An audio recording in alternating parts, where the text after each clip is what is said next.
Қылықты қыз деген кім? Бұл әңгімеге көшпес бұрын ең әуелі қазақ философиясының түп қазығы әдет ғұрып дегендегі ғұрып сөзінің мағынасын ашып алайық. Википедия ашық энциклопедиясына сүйенсек, ғұрып дегеніміз дала философиясына негізделген принциптер мен нормалардың, ырым тиымдар мен ұстанымдардың шеңберінен шықпай іс-әрекет ету, яғни өмір сүру.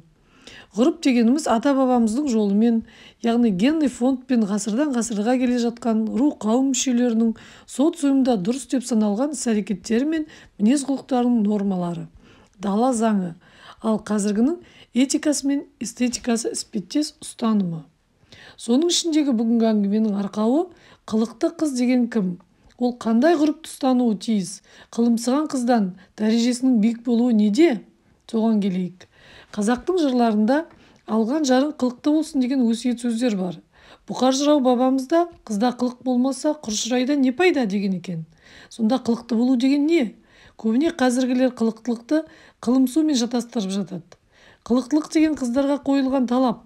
Қазіргі қоғамда білімді, әдепті, пысық, иманды қыздар болғанымен көбінде қылықтылығы жоқ екен. Кейде қылықтылықтың болмауынан ортаға қабылдана алмайды екен. Сәкен Балаубаев атты қазақтың ғалымы қылықтылықты поведение деп аударыпты. Бұл тәртіпке жақын мағына. Сонда қылықтылық дегеніміз қыз баланың белгіленген тәртіп, яғни қылықтылық аясына сай болуы екен.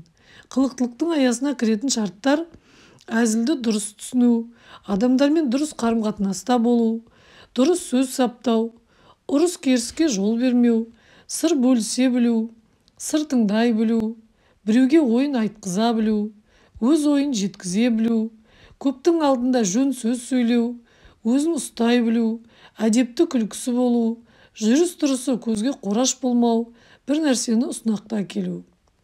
Ал егер қыз баласы осы шарттардың аясынан асып кетсе, өрескел қатеге бой алдыруы, яғни қылымсу болып саналады екен.